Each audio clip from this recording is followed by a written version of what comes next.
gentlemen, the show is about to start in 10, 9, 8, 7, 6, 5, 4, 3, 2, 1. Good morning, everyone, or good afternoon, or good evening, depending on where you are.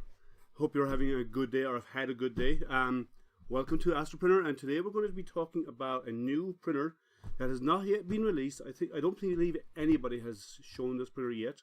I think this is the very first version that has actually left the factory. Well, the first version has got into somebody's hands who can show it has left the factory. Just quick check.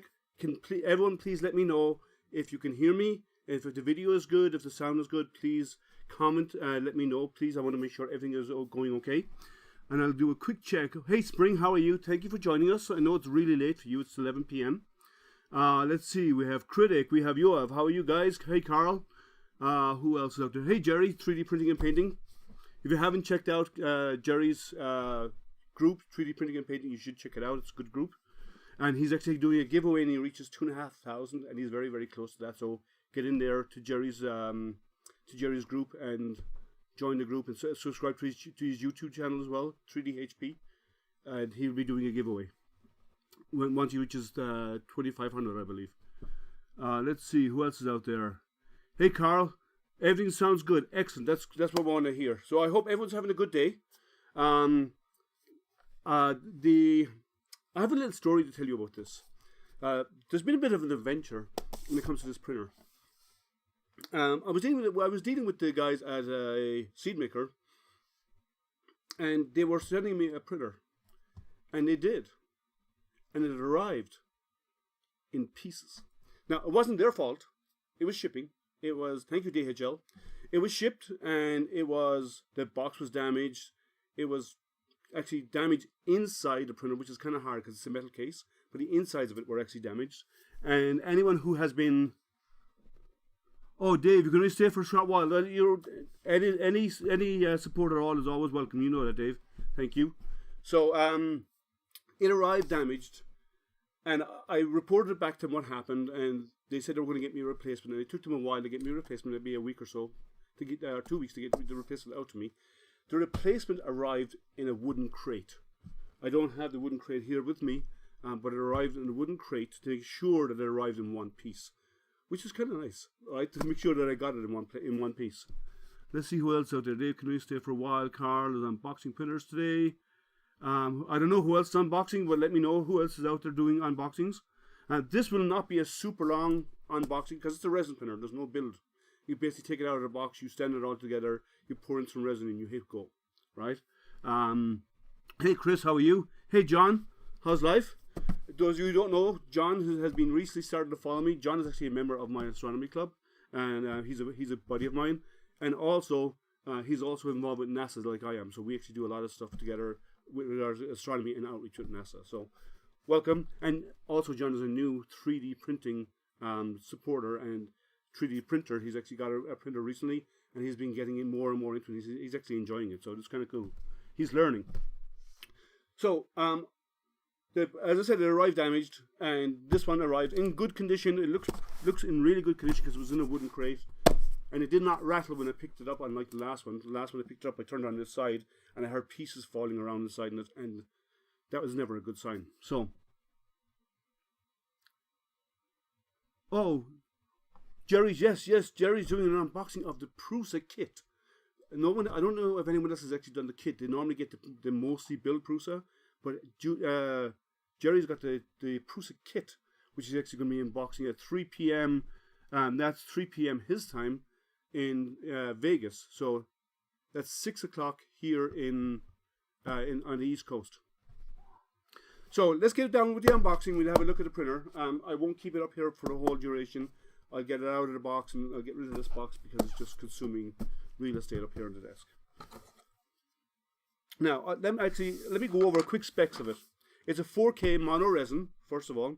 SeedMaker's a brand new company. Nobody's heard of them. If you Google SeedMaker on the web, all you will find is stuff for seeds and potting and plants and all this kind of stuff, right? They're a brand new company. They don't even have a Facebook page yet, which I've encouraged them to do so. They don't have a Facebook group yet for their products. I have encouraged them to do so before the Kickstarter kicks off. I do not have a Kickstarter link yet for this. It will be going live in Kickstarter on the 17th, I believe, of this month. But I don't have a link for it. When I do get one, I will put it in the description, and I will also put out a note on my groups and on my on the AstroPrinter page as well. So just to notify everyone where it is if anyone's interested. So its build area is 192 by 120 by 220. So it's a fairly sizable.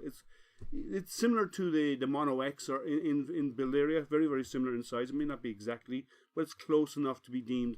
This is what I would deem a mid-size resin printer.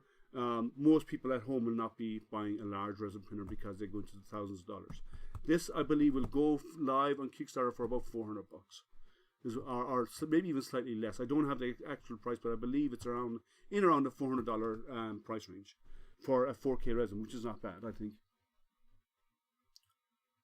Oh, the Edutech got one of these as well. Very cool. I didn't know he had one. So let's get the unboxing done. Let me get it done before the Edutech. No offense, Jim. And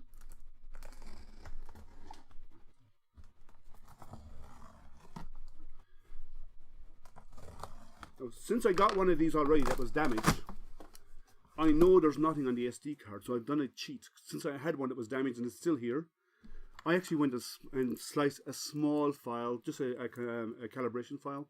I will be doing a more detailed file starting later this afternoon, but and I'll put a video out of that when it's done. But I did pre-slice a file because I know there's one file on it, and it's the file of a horse, and it's very large, and it takes about 15 or 18 hours to print, and that's not for an unboxing. So I decided to not go that route.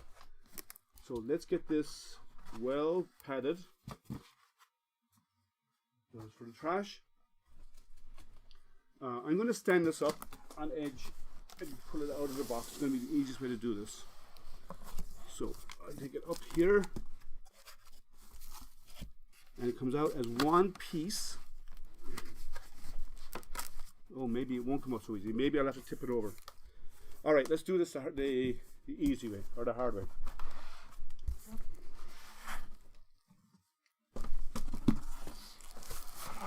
Let's just dump it out of the box.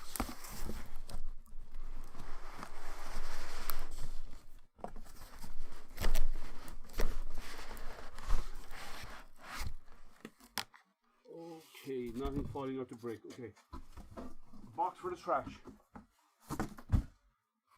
Lots of padding, which is always good. It didn't help it the first time, but I'm assuming it went through a really rough trip the last time, based on how damaged the box was on the outside the last time. So let's get the foam off the bottom and here, and it's easier just to tear it off. I'm not looking at chat right now. I'll be with you in a moment on chat. Let's stand this baby up. Oh.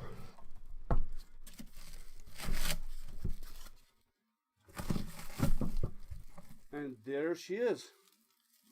The SeedMaker. It's called the SeedMaker Particle S3 is the name of the printer. It's let's see, any comments in there? At least I have parts for a broken one. You're correct, you have. Oh, so Zachary has an unboxing today also. I didn't know that. I'll probably tune in there, but I want to be on Jerry's one. Yeah, Jerry's unboxing is going to be more of a hangout. So we can actually, because it's a kit, so he wants input from people as he goes. Let me try and get this unwrapped.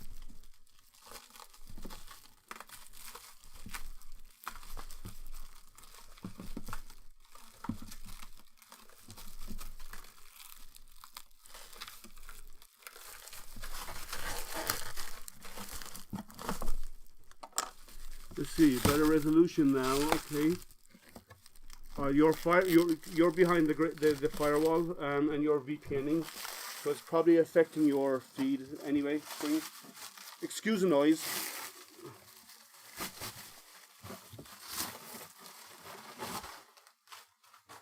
Okay. Nice if I put it on the right way around. That's a nice pretty machine. Let me get the close-up camera so you can get a better look at it. There's the SeedMaker LCD, and then you come up to have your build area. Let's go back to our wide view. So, looks like a nice machine. Steel, solid build. Let's see who else is out there. Better resolution, medium size 4K. I would say it is a medium size 4K. I would say it's along par with the Mono X, which is a medium size 4K. It's similar in size. I think the Mono X has a slightly bit more height on Z, but the overall build plate size is very, very similar. So let's have a look inside. Let's put this over here. We take off our build area, which is perforated. For those who want to see, perforated build area. We have our toolkit. And let's see what's in the toolkit before we proceed. So we have our power brick, so the power is inside, as in like some of the Corellis that have the power inside. This is not. So we've got a power brick and Chinese power cable, so that's okay. I got power here, so we're good. But that's one thing. They're not in production yet. These are pre-production machines, right? So this is not a full production machine yet. So we have our Allen wrench to level the build plate. We have our metal scraper to remove the part off the build plate. We have some resin filters, some gloves. Now it doesn't have a plastic spatula, which is needed for stirring the resin in the vat. So it doesn't have that. And it does come with this nice USB stick, which I already have one over there because as I said, I kind of cheated a little bit. I know there's nothing on it, so I pre-sliced a small file. They do have a Chichu box profile on there, so you go in, you create a new printer, call it the SeedMaker Particle S3 or whatever name you want to give it, and then you import the profile, and it has 3 different resolution settings as part of that profile. So that is on there. There is the Chichu box manual is in there. The problem is it's in Spanish, so they need, as part of their production, they will have to do multiple languages for that, but they don't have it today. Right now it's in Spanish only, and they have no instruction manual for the printer itself that came on the SD card or in the kit anywhere. So that's something we'll have to watch out for, but it's okay. So let's get our build area. Let's have a look at our build plate, how big the vat is. Easy enough to remove. Large vat. Nice big right tension, sounds like. And we have our LCD screen seems to be taped around the edge, which is, I don't know any others. I think some of the other like longer resins actually use a taping around the edge of the screen. This is taped. I know the Corellis don't. It's a fitted screen. But let's see how it goes. So let's get that back in here. Now, seeing as I had one that's damaged, I've got to look inside, and I want to talk a little bit about the inside of it. It has a Chichu main board built in. That I know for sure because I've seen the one in the other printer that I got. So it's got a built-in Chichu main board. They said they made changes to the LCD, and I can actually show you the LCD because mine was damaged, and I can talk about the damage that happened to mine to show how bad it was treated on its trip. So anyone who's been watching my Hangouts would know this. This is the LCD screen and the heatsink for the LCD, for the UV LED panel that comes in the printer. Let me get this out of the way so I can see the chat. let's see here. Okay, I'm back to FDM printer, taking a break from resin. Okay, Chris. Let's see, I'm looking to give a resin a go this year. Okay. Well, if you're going to get a low price, you get good prices if you want to go with a 4K on Kickstarters, but you'll be waiting for them. Like, this is not, it's supposed to, Kickstarter is going to start the middle of this month, but it's not going to release and be shipped till November. October, November is what they're saying, I believe. Hey Dan, how are you? Welcome. Nadav, how are you? Who else is out there? So, let's talk a little bit about we're not going to use that. So, let's talk a little bit about the LCD. I can bring over my close-up camera and switch over here. So, this is normally on an LCD, on an LED for a UV, the lights are in specific rows. They've actually staggered every second row is what they've done here. They've done offsets. And in these lenses, which are covering all of these on the actual machine, mine was damaged. These were actually knocked off. These were actually knocked off on mine. So I have, some of them are missing here, but there's a few of these that are loose. They were actually knocked off in transportation. But they normally have individual straight lines.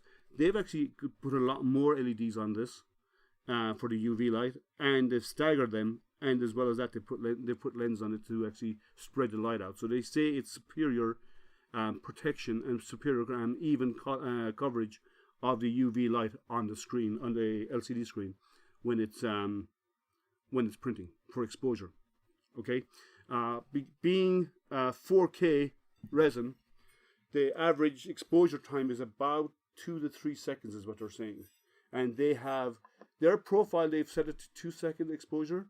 I've extended that a fraction to 3 seconds when I did mine. When I sliced my file, I extended it a little bit in Box when I set it up. But all in all, like, this is heavy. Now, what happened in the one that was shipped to me? This printer is shipped lying on its side in a box, which is fine.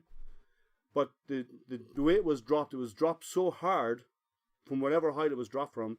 I can only imagine, because this has got a lot of weight in it, because it's a heavy heat sink in the back to cool down the UV LEDs, that all 4 of these standoffs, the screws that were mounting them up underneath the screen, because this is where it goes in under the screen in this position, actually sheared off.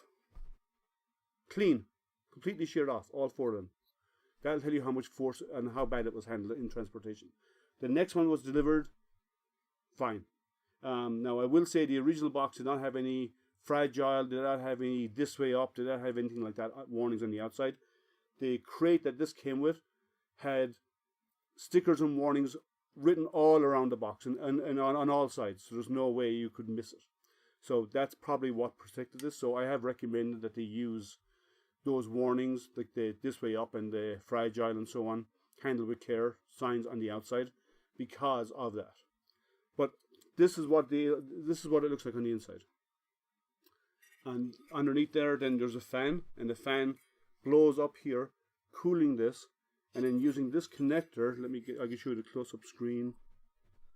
Using this connector here, that's not focusing. There. This connects then to the main board, and turns on and off the LEDs for the UV. And then there's a cable coming off the mainboard again onto your LCD screen to do the exposures on the LCD. So let's get it set up. Get the power brick, and I use my own power lead. So USB is actually on the side, right here. I can do this. This is probably better. So USB is here. And I can, USB stick goes in here. You have a power on this, there we go. We have power. The power comes in here. You have power. Now inside you have multiple fans as well, stationed around on the inside to move air inside to make sure it cools properly. So it's not just one big fan on the bottom, which you can see if I tilt it and show you the undercarriage. That's the fan that actually cools the heatsink. But there are other smaller fans inside, in 2 or 3 stages inside here, that actually move the air around inside the printer. Now, one other thing that's different I want to call out. Most resin printers have a standard screw, like you have a lead screw on a 3D printer. This has got a ball screw. So it's not your standard screw on it that you have in a printer. If you look here, that's ball screw right there. So inside in this area here, let me see, get it out. Inside in this area where the coupler is and the bearing is, there's actually ball bearings in there to make sure there's no slop. Now, in most printers you'll have a little bit of play in this. This has none. This is rock steady. There's no backlash whatsoever. So a ball screw really helps with backlash like that. So this is a good spot to watch the screen as we go forward. So before we start printing anything, let's get her powered up, and we probably will have to level the bed. So let me get my power lead, and this is a 110 220, so there's no voltage switch involved. Let's see what else, who's asking questions. Lots of weight on spindly standoffs. I agree, and I gave them that feedback already. I asked them to look into a possible design change, and they're not in production yet, so now is the time to change it to meet the need. But this one did survive the trip, so I have a feeling it was just badly treated because there was no warnings on the outside that it was a fragile content. We have one other time. I ordered a 2-gallon. I do not know what you're referring to there. Okay, Chris, you're going back. Okay, mix some grout for the bathroom. Okay, well, yes, your honey-do list has to be maintained. So let's power her up and have a look. I'm going to turn it so it's easier for me to see this. Oh, handy if I left it plugged in.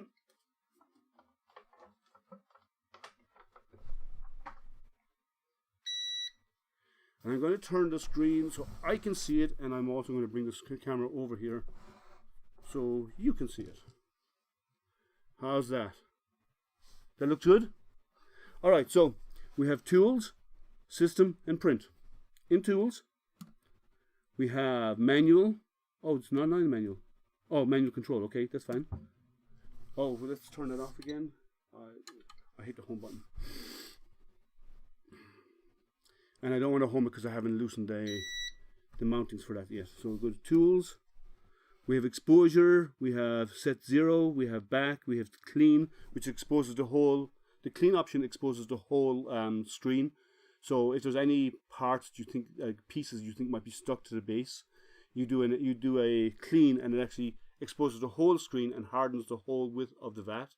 So therefore, when you scrape it out using the plastic scraper, which this does not have with it, and that plastic spatula will actually peel that off, and anything that's left inside the vat that could be potentially left on the vat, on the FEP, it will actually peel off with it. Let's see what else is there. Just go back. In the system, we have the information. So it's a Chichu LCD, and it has the version number there. Cool.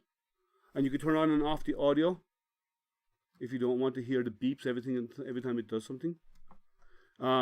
We have network. Now I haven't tried the network, so there could be a network option in there. We have various languages, as we have Chinese or English. So let's go back to Chinese or English. There's no other languages available. We can do calibration, and then we go back, and then we have our print option, which gives us onto our LCD, onto our USB. Sorry, Chris Travis. Okay, so I'm going to first of all back to full screen, and I'm going to take care of leveling the bed. Those of you who have never leveled a bed of a resin, it's not difficult. In this printer, you loosen these 4 screws, you home the printer, it goes down, it touches the screen. When it goes all the way down to touch the screen, you home it, you make sure it's on the FEP, you tighten these up, you're done. Okay, so loosen this, make sure this is in tight first of all. Make sure there's nodding on the FEP. Get this loosened up. I'll do a very short print, as I said. I'm not going to do a long print.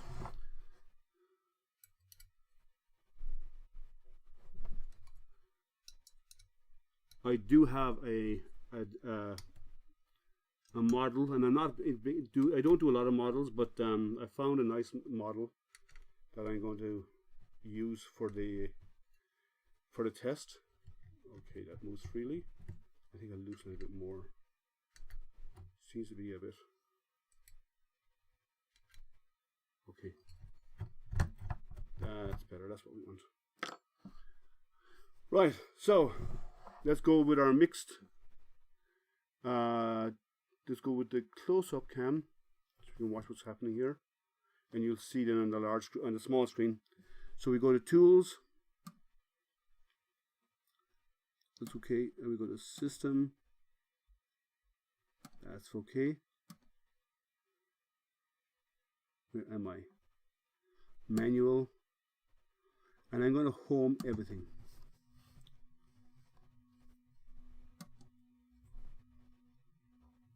There is zero, there's almost no sound out of this. Okay, so let it finish. Done. It's homed.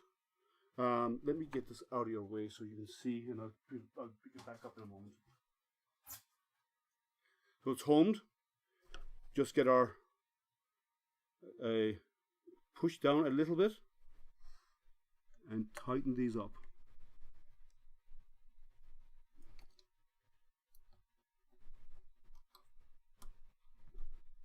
I'll get them tight in a moment.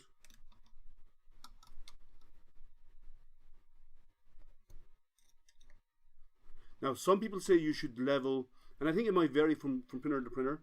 Some people say you should level without the FEP in, and some printers are that way. They work better if you level without.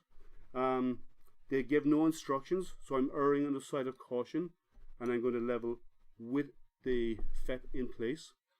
Some people level directly. I know with my Creality printer, I level on the screen itself with no FEP, but it does vary a little bit from printer to printer. Some may have an offset built in, so by using the FEP, I'm erring on the side of caution.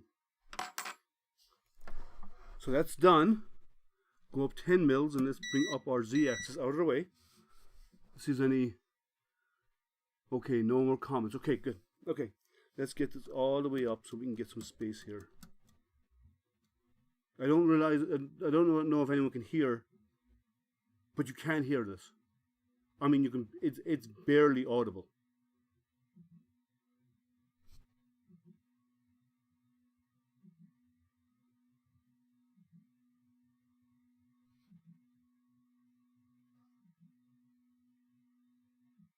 Okay, so even though this has a single linear rail, let me go back to the main. It does have a single linear rail here, but there is no play on that. I mean, no slop left or right. There is nothing, and there's nothing on the ball on the Z because of the ball screw. There's actually no play up and down. So let's do a quick print because I have some Yusu iForm 181 Gray. Thank you, Yusu. They sent me this. I've done some other pieces with them in the past, and they have been kind enough to give me some filaments sometimes, and I got actually a bottle of resin from them. I did a review for them a while back. If you haven't seen it, their resin is I think it's quite good. I haven't found any problems with it. Just give it a good shake. Oh, before I do any of this, always when it comes to resin, safety. Resin is nasty stuff. So I'm going to cover the area with plastic. And gloves. You need plastic and you need to have gloves when you're dealing with resin. Resin is not fun stuff to get spilled on you. You can have really bad reactions to it. If those of you who haven't used resin before, you need to be careful with it. You get fantastic prints with resin printers, but you have to have take precaution about how you're doing stuff, because the outcome can be not so good. Some people can react very, very badly to it. Some people don't react at all. But always be safe. Cover your hands.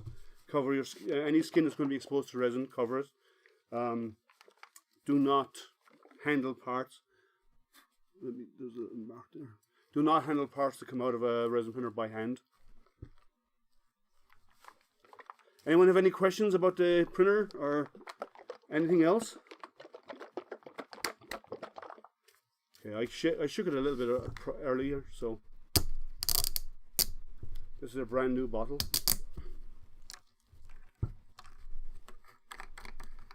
I like this because it comes in an aluminum bottle. It's nice.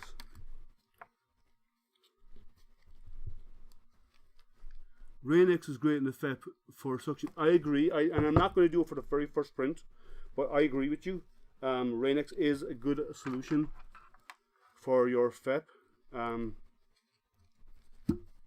Take that out. And I'm going to pour a little bit of this resin in here. It's a nice grey. Now, if you're printing small components, you don't need a big printer. Because the amount of material you have to put into the printer to print to cover the VAT, to cover the FEP, can be a lot. So you don't need a big printer for doing small parts. If you're doing big parts, like I will be doing one as part of my review of this, then the larger printer helps an awful lot because you have to slice it up. But always remember, buy the printer to suit your need. You don't always need the biggest because it's out there. You may never need a really big printer if you're doing miniatures all the time. What else? Gotta go. Rain-X is good. Hey Matt, how are you? So let's get this kicked off. Put the cover back on. I haven't tested if my high-end LED lights will affect the resin, so I'm covering it just in case. This does have an optical switch, by the way. Let me bring over the camera and show you in here.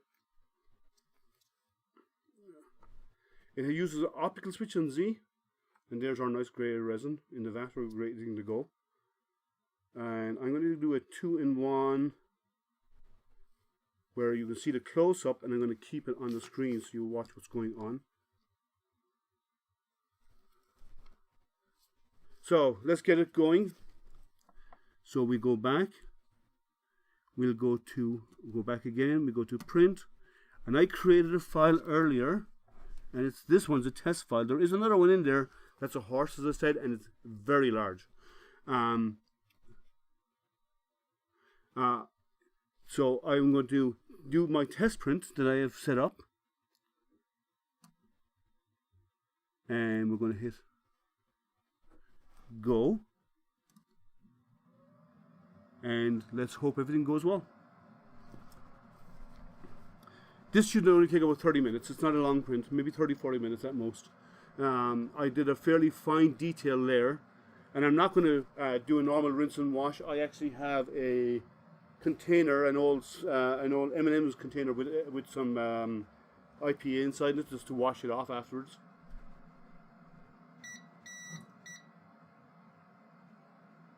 Okay. Let's see how this goes.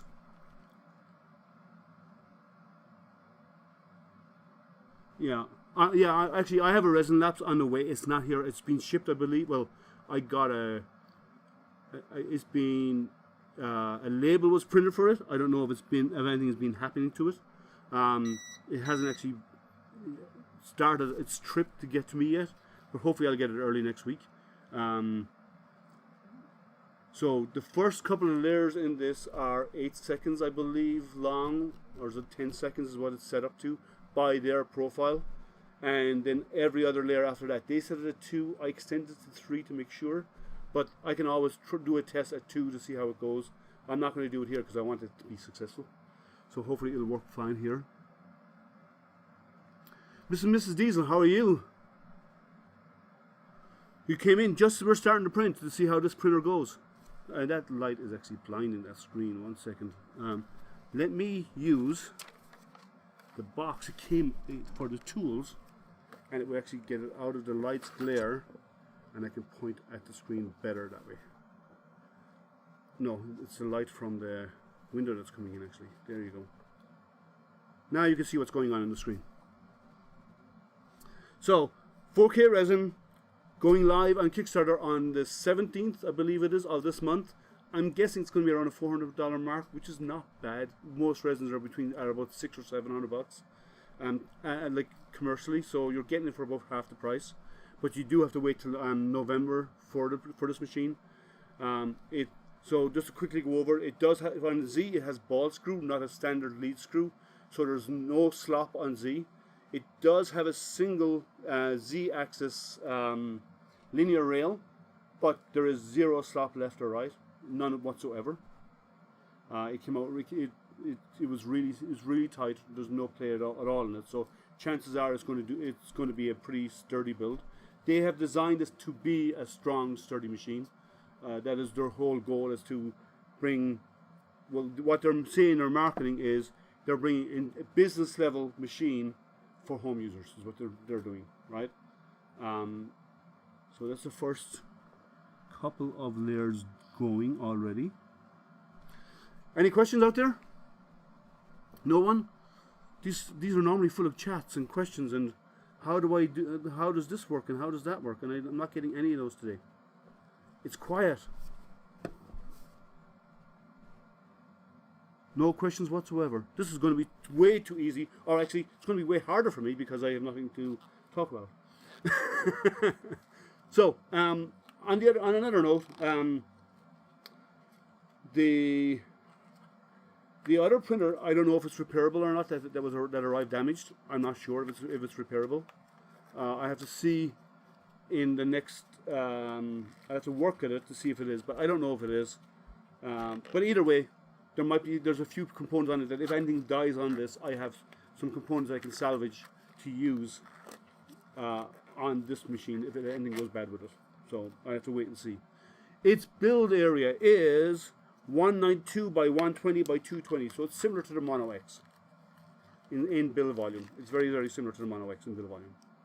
There's a couple of the others out there. Some have more on Z, some have a little bit, or have less on Z, but have more on X and Y. It varies a little bit, but on average, it's the same as most of those 4K mid-size printers in volume. It does have some additions that I like, which is the ball screw. Everything is so tight, there is no play, so it doesn't need a double Z-axis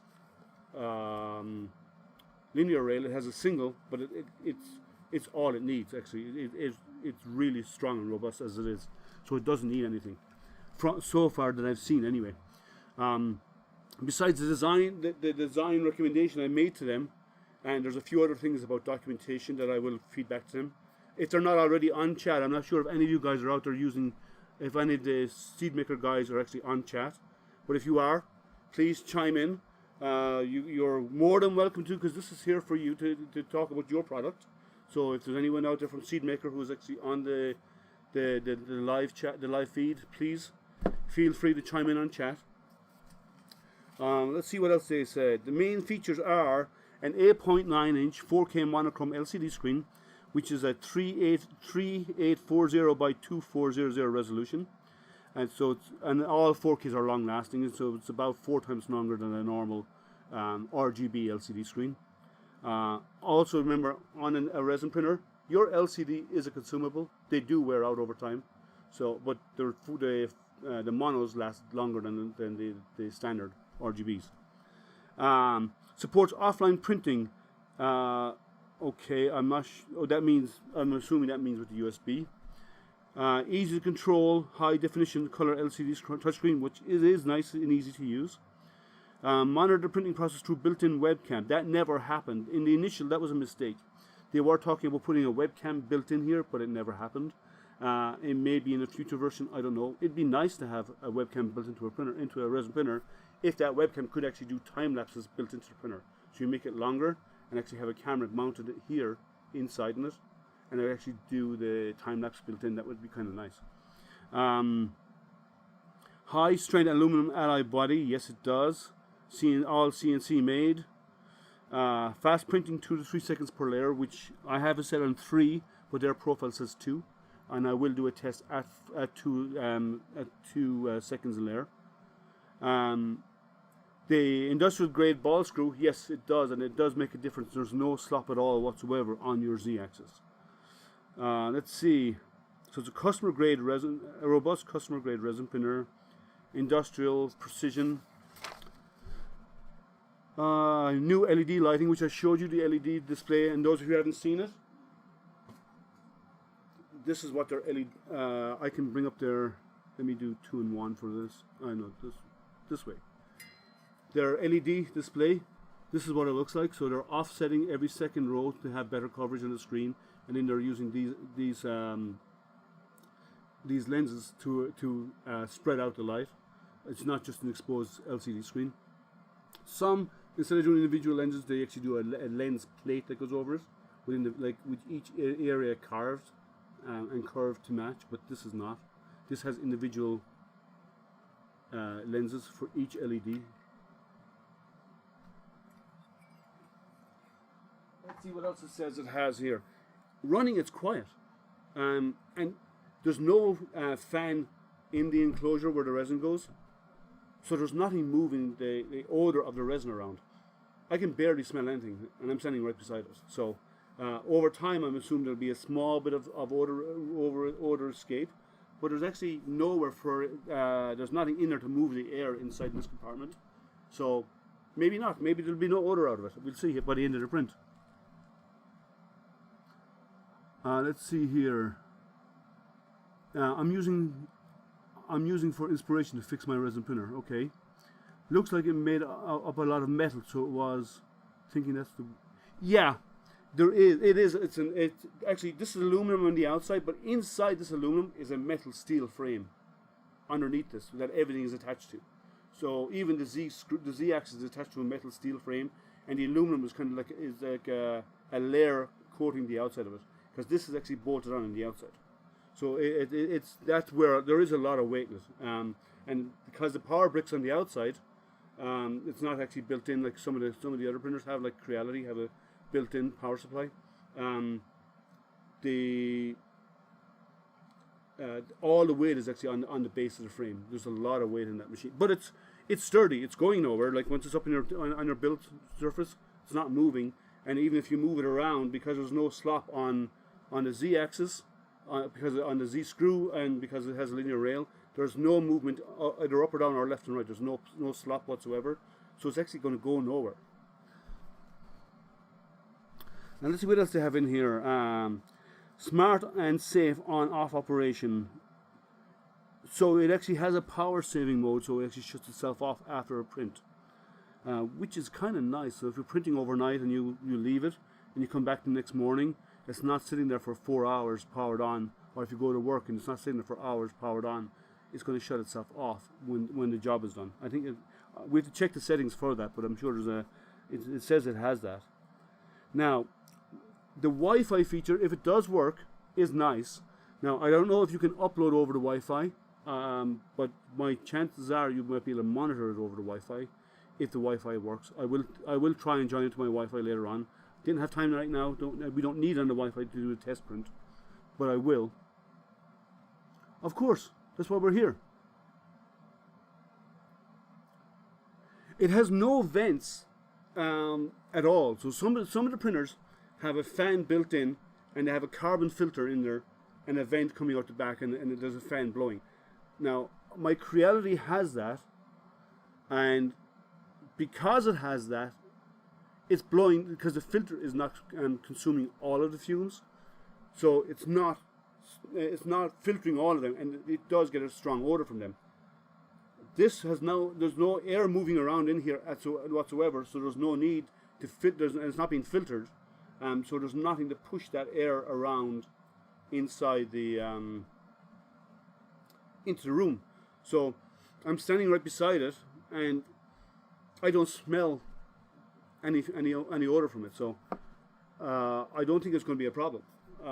But I'll see when I do a long print. This is a very short print, 30 minutes, but there's no odor really. It's very, very faint, and there's no extraction system on it. The screen has been very responsive. As soon as you touch it, it immediately does something. I'm going to do it let's see what happens. I'm going to touch some of the options here and see how it responds. And I'm not going to change anything. So this is the gear. You can see the settings there. So bottom layer is 8, every exposure layer is 3, 16 delay, bottom exposure time 20 seconds for they make sure your first initial bed adhesion is right. And if you see, the moment I touch it, let me move that camera so you can see the button. It's immediate.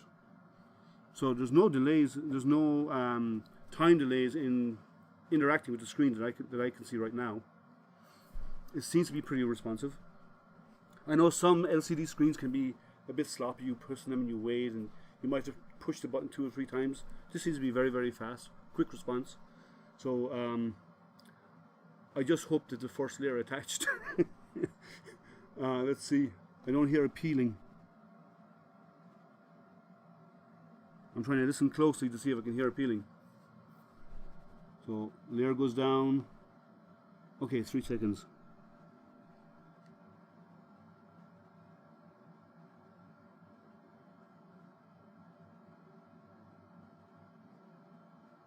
I don't hear it peeling. So I do not know if we're going to get a first layer or not. We'll find out in a moment. It's 37% done, so it shouldn't take too long to finish. And we'll find out if we are successful. It's not going to be high. It's going to be pretty small, but it's a calibration. But still, it'll be nice to see. Can you change settings on the fly while printing? Yes. Yes, you can. You can change these settings on the fly while printing. Those options here are interactive. You end up getting a keyboard, you type them in, you put OK, and it enters them. So my guess is the only thing you'll be really changing is the light off delay and the exposure time, if you want to tweak the exposure time during a print. Yeah, you can change these. Look, the bottom layers are already done, so you won't be changing those. And once that's done, the exposure time is probably what you're going to be basically tweaking during a print. So they are adjustable. Let's see. So you can monitor over the LAN. It says there's an app as well. Heard nothing about an app. There's nothing on the SD card about an app. I have a feeling that was the goal, and it didn't end up happening. Yet they may do it later on. I do not know, because it is Wi-Fi connected, so there's no reason why you can't monitor it and do stuff remotely. Even if it means having the USB stick in, and you can upload, if the Wi-Fi does work, you can upload to the USB stick and initialize a job remotely, and even monitor your print job. There's no reason why it shouldn't work, or you shouldn't be able to do that. So hopefully they do come out with an app, because it would be nice. You can monitor it while you're away from your home. So the exact specs, overall machine dimensions are 300 by 320 by 480, 15 kilos weight. I'd say it's probably a little bit more than that, but okay. UV curing LCD, 4 or 5 nanometer, which is normal. USB data transmission mode. Touchscreen operation. It takes STL and SLC files for slicing. Molding materials with common resins, tough resin, capable of resin, elastic resin, and other materials can be that are to be developed. It can do 0.05 by 0.05 millimeters squared. So that's the resolution of the pixels on the screen. Layer height can be from 0.025 up to 0.1 of a millimeter per layer. They made 15 kilos on the moon. Well, no, 15 kilos on the moon would be 6 times that weight here, so it'd be a lot heavier. It is a 24 volt internal operations, and it's got and it's 120 watts power is what it operates uses. So it's not that much. So let's go back. So it's been going for 17 minutes right now. So we're almost halfway there.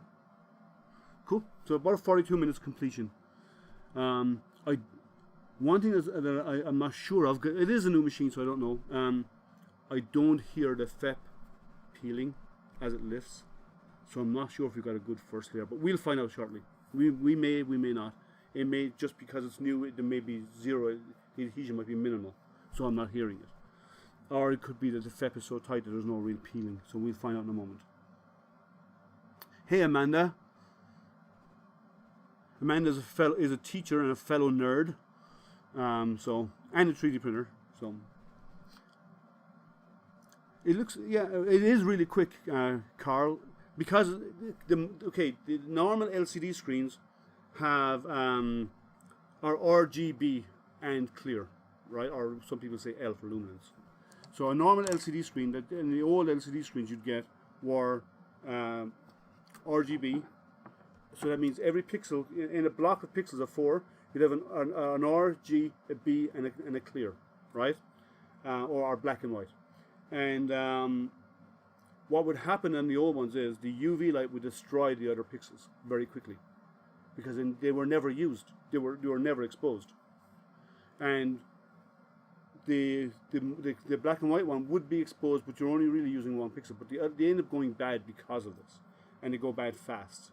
Maybe a couple of 100 hours at most. The mono screen does not have any. Oh, happy Saturday to you, Amanda. The mono screens do not have any RGB. It's all monochrome. It's all black and white. So it's either on or off, and it's all the pixels. And because of that, you're actually getting, when it exposes a pixel set to the UV light, it's all 4 in that set are being exposed, because the pixels are in a set of 4 normally. So all 4 in that set are being exposed. So therefore, you actually cure the resin faster. And as well as that, the output of the LCD on the 4Ks is actually higher, because they didn't do it in the other ones because it was damaging faster. But they actually increased the output of the LCD, the amount of light, the wattage of light, so it actually cures that faster as well. Let's see. Hey Jerry, I tried some Rain-X on my FEP sheets and it worked really. Oh yes.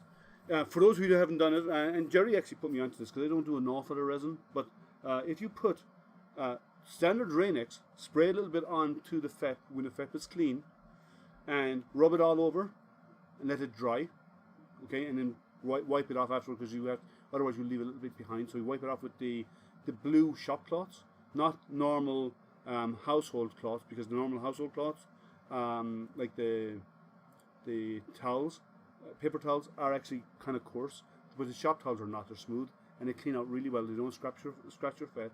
But each layer that comes, when you print a layer, it actually separates really easy, so you don't actually get anything sticking to the FEP. And because now and again you can get something to stick to the FEP that when it lifts up it could stay behind, or you could stick to the FEP to the point where it lifts off, it can end up tearing the FEP if it bonds really well. So a small bit of Rain-X actually makes a big difference. But you have to do it every so often. It's not just to do it once and you're done. Every time you change your resin, clean out the vat completely, rinse it out with some IPA, and then redo your the Rain-X before you pour, and let it dry before you pour in your next batch of resin. Let's see. Everyone's saying hi to Amanda. Okay. Yeah, we see Amanda on now and again. We know she's busy, so teachers are always crazy busy. So, anyone have any questions about this? We're actually most of the way there. We're 62%, so we're getting there. We're about 15-20 minutes into it. Other than this printer, anyone have any other questions that you'd like to chime in and ask? Normally I'm inundated, and today is kind of quiet, which is unusual. Let's see how many people we have online. For those who are online, we have 16 watching right now. Cool. So for those who are online, if you haven't already, please like, subscribe, and ding that bell so you get notified when I go live. I have a few more machines coming in. I have coming in, I'm not sure when, I have a laser coming in the next few weeks. I have another FDM printer, dual extruder FDM printer coming in. I have the Creal have just released their CR10 Smart. I have one of those coming in. It could take a while because it's coming via Banggood, so it might take a while to get here, but it is that is coming. And I know there's some other smaller resins in the works for during the summer that are on their way to me. Do you know what retail? The retail, I'm guessing it's going to be about $600, which is about average for a 4K resin, around $600. Some are around 680, some are slightly just below 600 and around the high 500 range. I do not know what the RRP will be because they haven't released that information. They haven't even finished setting up their Kickstarter. I got a preview of what's in their Kickstarter, and I don't think the price is in there yet. From when I last checked, so it's coming, and when I get it, I will let you know. I will update the description of this stream with the price that they're going with the Kickstarter pricing and the link to the Kickstarter if anyone's interested in getting a printer. But remember, Kickstarter, you're not going to be if you're going to get it, you won't get it till the end of the year, very beginning of next year, because they're talking about shipping it in October, November. If they ship in October, November, and it's shipping from China, it probably is going to take 6 or 8 weeks to get to the US. Parts of Europe is even longer because we've seen recently there's been huge delays, especially in the UK. UK has been terrible delays getting machines. Customs is taking forever to go through the products that are coming in. They have backlogs and they're just not getting through it. And I know COVID has played into it, but there is that aspect. But there are huge backlogs and huge delays in some of the European countries. The US seems to be a little bit faster. Spends a week in customs and generally gets out. I've seen stuff takes 6 weeks in customs, but that was in the height of the pandemic, but not right now. Right now, it's averaging about a week in U.S. customs before it goes through. So it'll vary, and they probably will ship by backer number and region. So if there's a lot of orders for the U.S. as backers, they will ship the U.S. first because that's where the bulk of the order is going to go, and they'll ship by sea more than likely. And that will take 4 to 6 weeks to get here, and then a week in customs before it then goes to a local distributor and is shipped out. That's if you're one of the early backers. In Europe, again, it'll go by sea to Europe and then be disseminated. In other countries like Australia or other countries out there, it will be piecemealed and shipped individually to those countries if there's not a high number of backers in those countries. Like I know some people who backed other printers in Australia, they were shipped via air. To that backer directly, but that's more of a niche use. In most cases, it'll be shipped by sea to that region and then disseminated by local courier. Let's see. I've never used a resin printer. Are they more challenging? No, they're not challenging. There are nuances to resin, and there's safety aspects to resin that you don't have to deal with FDM. Like if you're printing PLA and PETG, you can print it in your house. You can print it anywhere you want. When you're dealing with resin is people can have very, very bad reactions to resin, and you have to wear gloves. Some people wear masks. I know Chris Travis wears a full face mask with a filter on it, and he prints in his garage, but he still uses that going in and out of there. Some people react more than others, so it will vary from person to person. But you always wear gloves. Don't touch it on your skin. You use gloves to open the resin like I did. You pour the resin using gloves. You take the part off the vat with gloves on. You put the resin in to be washed with gloves on. The only time you can touch the part without gloves is after it's gone through UV curing, because when you print with resin, it's never fully hardened. So when it's finished here, we'll have to take it off the plate, we'll have to rinse it and wash it, and then it'll have to go to a UV curing station and be cured in that for about a couple of minutes, maybe 5-6 minutes, to be fully hardened. And then and only then should you be touching it, because you never touch the liquid resin. It's not good for you. It can be really bad for your skin. So those are the nuances about dealing with resin, but quality of resin is unsurpassed. You get pristine quality prints. I have any here. Like you can get print quality like this on a resin, right? So you don't see the layer lines, but and also resin tends to be more brittle than FDM print. So FDM has a bit more flex in it. Resin does not. Yeah, you print resin in your basement. So I guess somebody else then, I can't remember who it was wearing a full BA mask. Let's see. Rookie of the Year, Microsoft invented. Oh yeah, that's some recognition, Amanda. That was really cool. And you have to use you're using a lot of isopropyl alcohol when it comes to resin because you have to clean everything.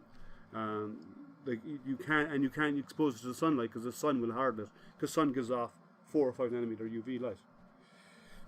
You could actually cure a part and leave it out in the sun and rotate it every now and again, and it will actually cure outside in the sun as well. You could do that. Let's see. I print my resin in my basement. Okay. I have used resin molds for Halloween props. Yep. Some people do. Some people will print out a resin and they'll use that to make a silicone mold, and then pour resin instead of having to print all the time. They'll pour resin because it actually cures faster if you do that. You can get resins that you can actually pour that will harden all the way through, and people tend to go that way as well, depending on what they want to do. For mass production, they use silicone molds because you can make one, pull it out, pour again, and you just wait for it to set. So you've moved all the printers to my shed. Oh, that's Carl. It was okay. So that's why you want to give resin. Well, resin will work fine when the weather is warm. Resin doesn't like the cold. Resin is like me. I don't like the cold. Right now it's 80 degrees outside. I'm happy, or 85. I'm really happy. I like this weather. But resin gets thick when it's cold, and it won't cure properly, and you won't be able to print with it very well in winter. In summer, when the weather's warm, let's say above 20 degrees centigrade or 70, 75 here in Fahrenheit, resin will print fine at that temperature and above. It does not like the cold.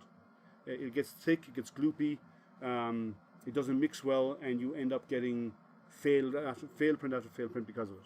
So if you are doing resin, do it in the summer, but after that, if you want to do it in the winter, or in the fall and winter, you need to bring it into the house. Yes, it is very, very smooth finishes, and with the 4K it's even more so. That was done with the 2K. The 4K is even more so. Let's see. With Ceratec, I don't need half the face respirator anymore. Okay, that's good to know. Ceratec is good. Yeah, Jerry loves Ceratec also. I've heard that you can get it without using a mask if you're. Very funny, Amanda. Oh no, Dominic. Very funny. Dominic is always the joker when he, on the streams. Let's see. My wife is smell sensitive, and she is bothered by she is not bothered by Ceratec, which is nice. That's cool. Insulated and nice. Well, if it's warm in there, above 20 degrees, you can print fine in your garage, Carl. The resin needs to be warm. You can't have it cold. It does not like the cold, and your prints will fail. I know. I tried it. I printed in my garage in the spring, and it got cold overnight, and the print failed because the resin got thick and gloopy because of the cold weather. It doesn't like it. It's a sunbird like me. I don't like the cold either. So this is almost done. We have 2 minutes, 1 minute remaining in the print. So we'll see very shortly if it's successful or not. And I was not worried about not hearing the peeling action, which is often synonymous with resin prints. And I didn't use the Rain X, so this is the FEP as it comes. So we'll see how well it works. If not, I'll have a failed print, and I'll have to go figure out why. But that's part of the fun of what we do, right? We have failed prints no matter what we go, no matter where we go. Something fails at some point. I've used the iForm, from Yusu. I've used it for, I don't know if anyone saw my review of it, but I actually made a prosthetic hand out of resin, and it came out fantastic. So I didn't have a problem with that. So the material, I think we're done. The bed is lifting. Let's see if I can raise that up here.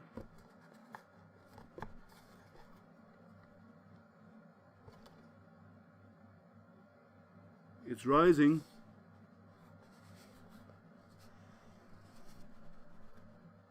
I think there's something on the build plate.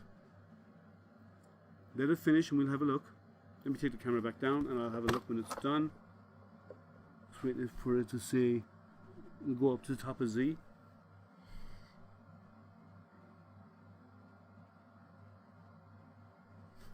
And I'm going to clear some space here because I need to go back and get out my large spatula for taking the part off the build plate. Never, oh by the way, never stir your vat with this. It'll destroy your vat, it'll destroy your FEP. We got something there. I'm not sure if it's what we needed, but we'll see.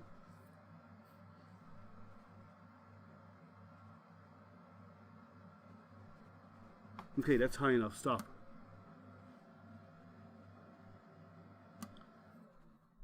Okay.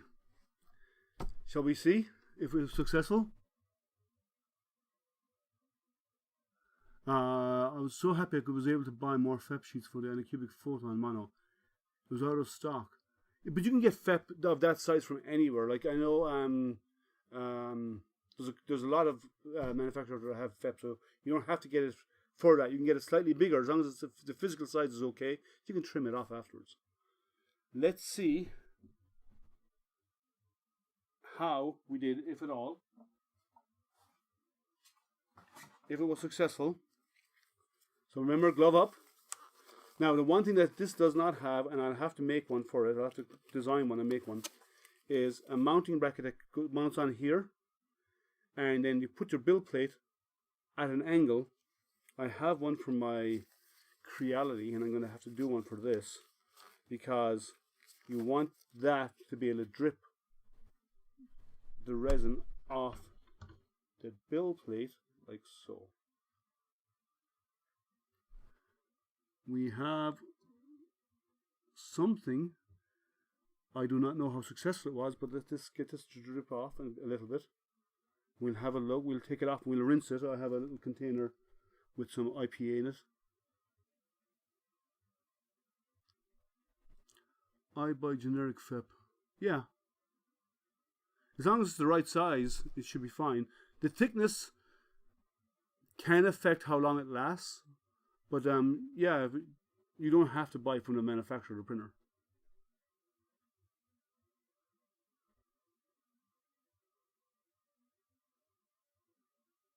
Let's see, I hate using the metal scraper so I get. Okay, Wham Bam Flex Plate. As long as you don't put it into the IPA, it'll be fine. Over time, the IPA will break down the glue that holds on the Wham Bam, the magnetic plate, the magnetic platform. So make sure you take the Wham Bam off that and put the Wham Bam metal plate with the part, maybe to rinse it off or whatever. Do not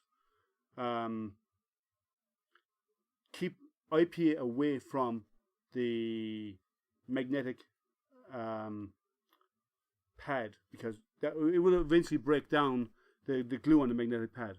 So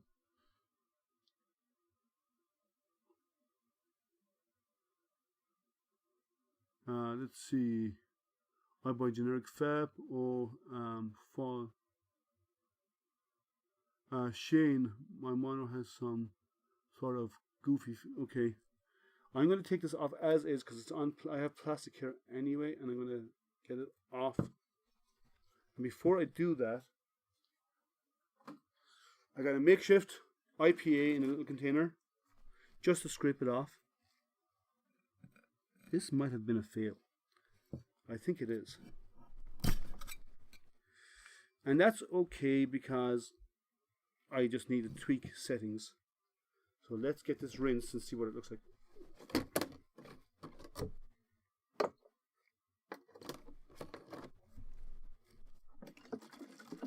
Stir it around in the IPA. Well, it printed, but it looks like it might have been a failed print, so I'll have to redrain and filter that resin to before I tackle it again and do some more test prints to get this to work correctly, to figure out why. It could have been that I leveled with the FEP in there, and I should have leveled without the FEP. Generally, that's not a problem, but it is a partial failure. Let me see here. Yeah, it's a partial failure. It's not a complete failure. Let me switch the camera. Let me 1 second. Close up camera. So you can see that there's detail there. It did print, but there was supposed to be some raised areas that didn't get done. This area here should have been more of a ramp right here, this long line, and it didn't happen. So it is a partial failure. So I'll have to do a bit of testing with it. It prints. I just need to get the settings right to print what I need it to do. So I will tweak it, I'll play with it, and I'll get it printing this correctly before I go on and do my large part. So let me see. Blow off the IPA. Yeah, you can't even see the text there. Maybe I think upping it to 3 seconds was the problem. I think I need to drop it back down to 2 seconds per layer, because the 2 seconds, that's what they set in their exposure. So I might drop it down. I might be overexposing it a little bit. So I'll do a bit of testing with it. But overall, but it did print. I probably have to clean out the FEP. I'm on the wrong screen. I'm sorry. It should be the close-up camera. Forgive me, guys. There. So you see here, it did print, but these should be taller. So some of them did not. Yeah, exposure is probably one of them, I'm sure. I need to look at that. Maybe I already upped it from their profile from 2 seconds to 3 seconds, but I will have to look at that. But I will have to do a clean out of the vat first and filter the resin before, and make sure it's clean before I go and try another one. But overall, but it prints, and it prints okay. The text is not very clear, and it should be for a 4K resin, and that could be due to a few things. So I'll have to look at those. But all in all, printed fine. Any a flex part over this.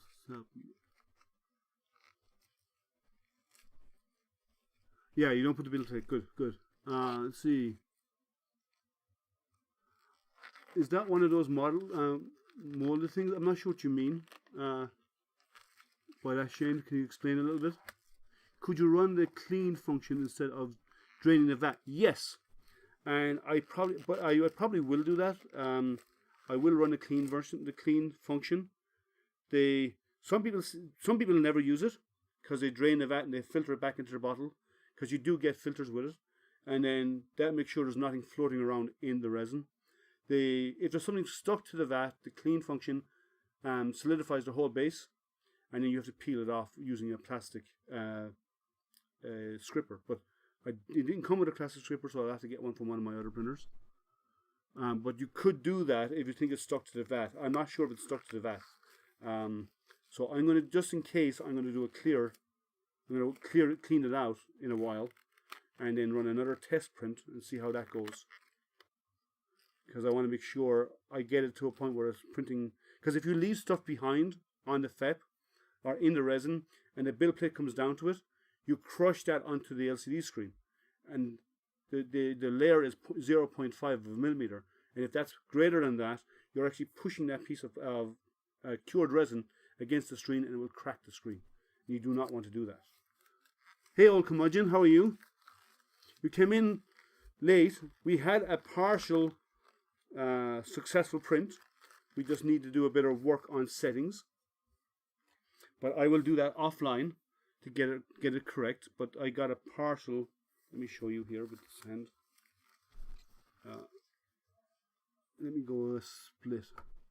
So I got a partial, as you see here, partial completion print, but I will do a bit more testing with this part until I get a good quality print out of it. And when it comes out the way I expect it to, then I will go and do a better, a longer, larger print. Always late, story of your life. So, quick summary, because I'm not going to keep everyone on too long because there's no assembly involved here. It's a 4K resin. It's a mono screen. Its build volume is, let me make sure I get it right, 192 by 120 by 220. It's a new company called SeedMaker. It's called a Particle S3 is the name of the printer. It will be going live on KickStarter on the 17th of this month.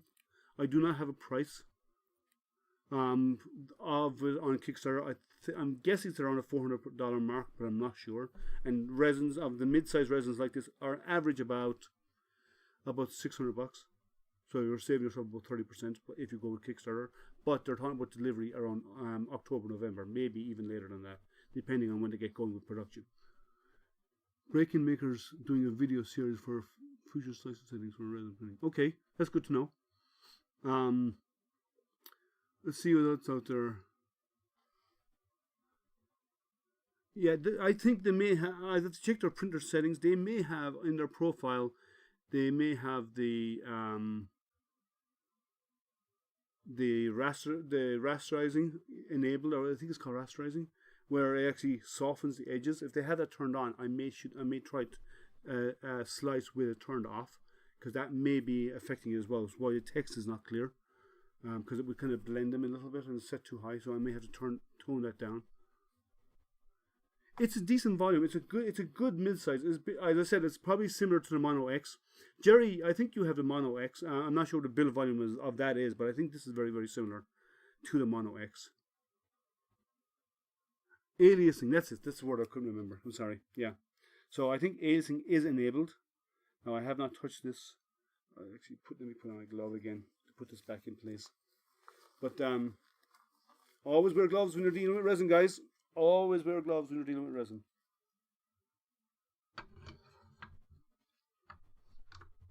So I will check that in a while and see if I can get it going.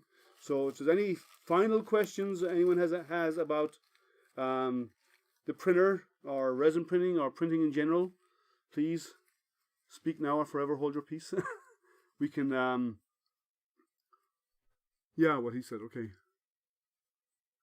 Yeah, well, what it does is on lower resolution printers, and you shouldn't need it on high resolution printers, it actually kind of softens the edges so they actually blend together. And if you want a very dimensionally accurate print and no softening of the edges, you want to have that down or off. If the other thing is that will affect the quality of the print is your resin. If you're using a highly pigmented resin, like this is a gray, it's a solid gray, the resin will block light and only the layer that's been exposed will harden, which is less than 1 millimeter or 0.05 of a millimeter.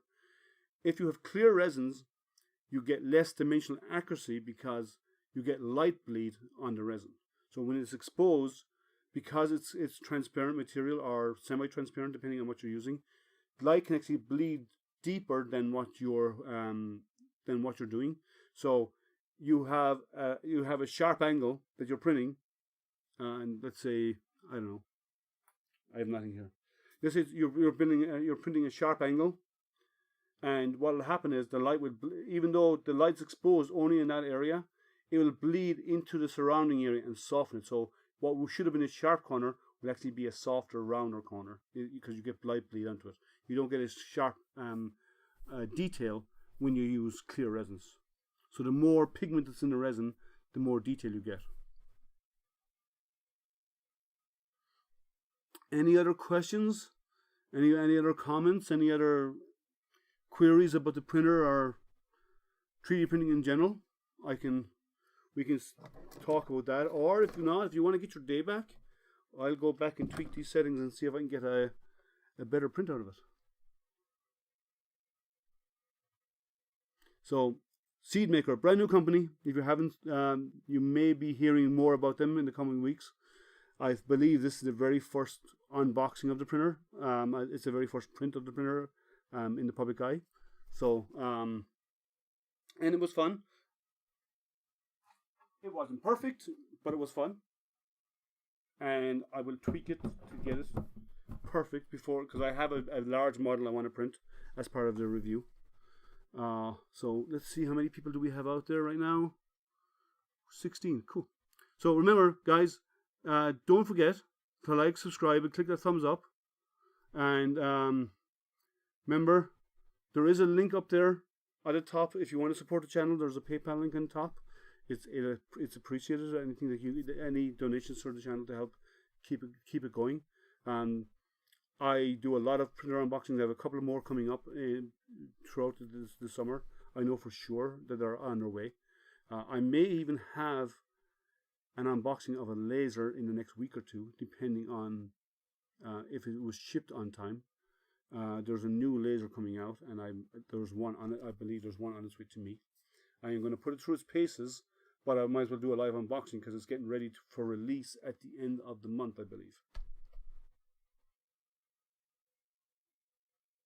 Yeah, I don't have the Kickstarter link yet, Carl. When I do get it, I will update this, and I will also post a link in my my Facebook, the AstroPrinter Facebook page, so people can get access to it from there. But they haven't finished the content of the Kickstarter yet. They're still working on it. So actually, I'm going to do a review of this. So do a bit more testing, and when I do the big model and the review of it, they're actually going to put that into their Kickstarter page. So you will see a review of this in there from me. They'll probably have they may have sent it to a few others. Let's see, and if they have, I believe somebody mentioned earlier on that that Jim at the Age of Tech also has gotten one. So we should get some reviews up there of the printer and see what people think of it, and you can make your decision from there. If you want to wait till the end of the year to get a 4K resin at a good price, that's your call. Anytime, Carl. So anyone have any last questions before we wrap up the stream? I'll wait a moment to see if anyone's got any last input. It was a fast stream, and normally my unboxings take 3 hours because you're building a printer, right? There's no build here. You just take out of the box and plug it in, you're done. So that's one of the benefits of resin. Have a great day. You too, Amanda. Have a great day.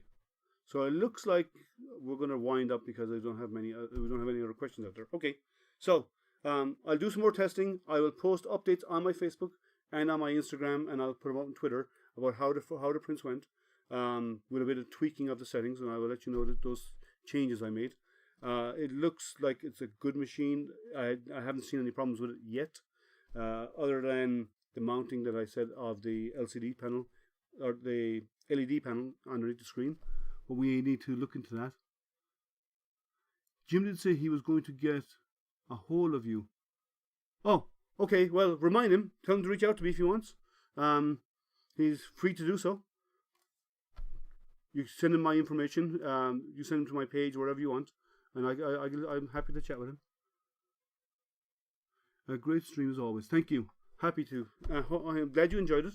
I try to bring live streams and content that people enjoy, and my hangouts on Wednesdays. I had no hangout this last week because I had an event to go to on Wednesday night. But there will be a hangout this coming Wednesday, so please remember 7 p.m. Eastern time. I have my hangout. It'll be on YouTube, and everyone's welcome to come in and chat. It's pretty much an open door policy in there. But I have more printers coming, and I have more content coming for you. So please watch for the review of this because that is coming. Once I get a good quality print out of it by tweaking some settings, and let's hope you have a good weekend. The weather looks nice wherever you are. I'm not sure, but the weather looks nice here in Michigan. So if it's nice in Michigan, the chances are it's going to be nice pretty much all over the U.S. anyway. We always get the bad weather when it comes in most cases.